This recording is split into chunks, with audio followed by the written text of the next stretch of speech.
मैं राजनीतिक मुद्दे नहीं उठाता हूँ, मैं मुद्दे देश के ही उठाता हूँ, लेकिन राजनीति, प्रशासन, भ्रष्टाचारी, अपराध जगत, मीडिया, ये सब अपने आप खींचे चले जाते हैं, और स्पेशली न्याय प्रणाली, न्याय व्यवस्था।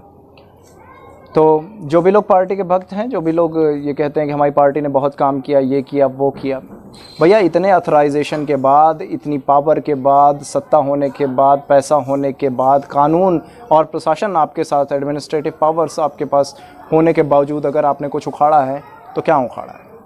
और जो आपने उखाड़ा है वो देश हित में कितना है, कभी आपने सोचा है? आपको भाषण में कन्विंस कर लिया जाता है कि हम बहुत अच्छा कर रहे हैं। किसी पर्टिकुलर समुदाय के लिए हर पार्टी काम कर लेती है। कभी पूरे देश में किसी पार्टी ने कहा है कि एक तरह की शिक्षा होगी? नहीं। कभी कहा है कि एक तरह का कानून होगा? नहीं।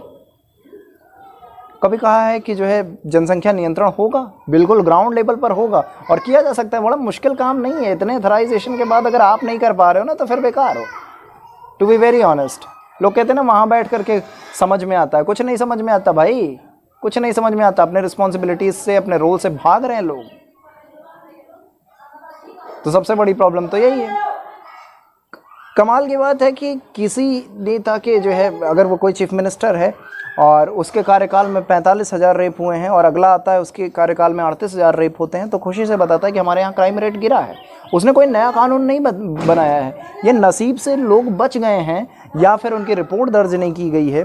और नेशनल क्राइम रिकॉर्ड ब्यूरो का जो डेटा है, वो डेटा शायद अपडेटेड नहीं है, तो क्योंकि बहुत सारे केसेस दर्ज नहीं होते हैं।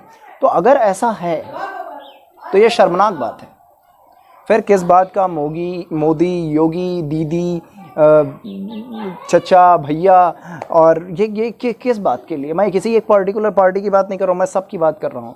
रही बात हिंदू लोग हिंदू के वर्चस्व के लिए, मुस्लिम लोग मुस्लिम के वर्चस्व के लिए, अबे देश रहेगा तब तुम्हारा वर्चस्व रहेगा। सेकुलरिज्म की बात नहीं करता हूँ मैं अपने अपने धर्म की बात करता हूँ। इस्लाम अपना मज़हब बचा रहा है, हिंदू अपना मज़हब बचाए, बिल्कुल अच्छी बात है, लेकिन एक दूसरे को अटैक करके मज़हब नहीं बचाया जाता है, और उसके लिए देश में कानून होना चाहिए। देखा जाए तो हम सब अलग अलग लड़ रहे हैं। शिक्षक अलग लड़ रहा है, डॉक्टर अलग लड़ रहे हैं, बेरोज़गार अलग लड़ रहे हैं, है ना, किसान भाई लोग अलग लड़ रहे हैं, और सब एक दूसरे को कह रहे हैं कि ये लोग नाटक कर रहे हैं, ऐसा कुछ है नहीं, ये लोग भ्रष्ट हैं, ये लोग पैसे से खरीदे हुए लोग हैं। आखिर क्यों जाएगा कोई धूप में चंद पैसों के लिए यार? और कितने लोग चले जाएंगे?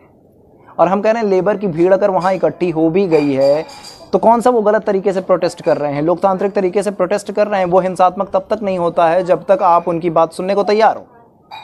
प्रशासन हो चाहे, अच्छा प्रशासन भी कहता है कि भाई पूरे पुलिस डिपार्टमेंट को चोर कह दिया जाता है, गलत कह दिया जाता है। क्या पूरा डिपार्टमेंट गलत है? भाई मैं मान लेता हूँ पूरा डिपार्टमेंट गलत नहीं है, कुछ लोग गलत हैं। अगर कुछ लोग गलत हैं तो बाकी सही लोग उनको सही कर लो। जिस तरह का क्राइम रेट देखता हूँ ना, मुझे तो लगता है कि पूरा का पूरा डिपार्टमेंट क्या, नीचे से लेकर के ऊपर तक, और जो शरीफ है, ईमानदार हैं, वो मुंह बंद करके चुपचाप बैठे हुए हैं, क्योंकि उनका भी भाई परिवार है, घर है अपना। क्या करेंगे? ज़्यादा बोलेंगे मसल दिए जाएंगे, यही होता है। कितने सारे केसेस हैं जिसमें सीबीआई पे आरोप लगता है, पुलिस पे आरोप लगता है, नेता और मिनिस्टर पर, यहाँ तक कि ये बयान दिया जाता है कि हाँ 1-2 हीनियस क्राइम हुआ है, और हम तो परीक्षण कराने के लिए तैयार हैं, हम तो न्याय व्यवस्था को फेस करने के लिए तैयार हैं। तो ऐसा नहीं चलता है। एक होकर के देश के लिए, समाज के लिए, हिंदुस्तान के लिए लड़ना ज़रूरी है। देश में एक तरह की शिक्षा व्यवस्था चाहिए।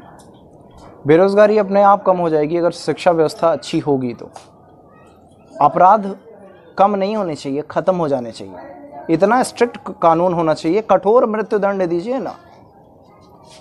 मर्डर और रेप जैसे क्राइम में अगर आप सहूलियत देते हो, आप उन्हें बार बार पेश करते हो, आप बार बार उनको जो है, तो जितनी उनको गनीमत दी जाएगी, जितना वो उनको सहूलियत मिलती रहेगी, तो लोगों के मन से, अंदर से जो है वो डर ख़त्म हो जाएगा। तो हर एक को एक जैसी परवरिश नहीं मिली है, वो क्राइम करने जाएंगे ही जाएंगे। लेकिन अगर एक डर होगा तो फिर वो 1000 बार सोचेंगे उसके लिए। तो क्राइम ख़त्म होना चाहिए, शिक्षा व्यवस्था एक जैसी होनी चाहिए, हेल्थ जो है, जो स्वास्थ्य व्यवस्था है वो एक जैसी होनी चाहिए। आप किसी भी शहर में आप चले जाओ तो वहाँ के सिटी हॉस्पिटल देख लो, जो सरकारी है, सिविल हॉस्पिटल, उसकी कंडीशन आप जो है बखूबी जानते होंगे। प्राथमिक स्वास्थ्य केंद्र की कंडीशन आप बखूबी जानते होंगे। तो ये इन चीज़ों से जो है निजात मिलनी चाहिए। और जनसंख्या नियंत्रण बहुत ज़रूरी है ना। 1 citizen code, 1 civil citizen charter, है ना, 1 सिविल कोड, 1 पीनल कोड, ये लागू होना चाहिए, एक तरह का कानून होना चाहिए, बहुविधान नहीं, संविधान, वाकई संविधान होना चाहिए। तब संविधान की इज्जत की जाए, तब न्याय व्यवस्था में विश्वास किया जाए, जब प्रशासन को अपना माना जाए। अदरवाइज़ बहुत मुश्किल है इन चीज़ों को अपनाना। तो चलिए, मुद्दे अच्छे लगे हों तो लोकतांत्रिक तरीके से प्रोटेस्ट करिए, एटलीस्ट कुछ नहीं कर सकते हैं, वीडियोस बना करके डालिए, ट्वीट्स करिए, हैं FB पर, दुनिया भर के सोशल नेटवर्क चला रहे हो, सेल्फी डाल रहे हो, वीडियो डाल रहे हो, अच्छी बात है, वो आपकी निजी ज़िंदगी है, लेकिन कुछ कर्तव्य, कुछ फ़र्ज़ आपका देश के लिए भी बनता है।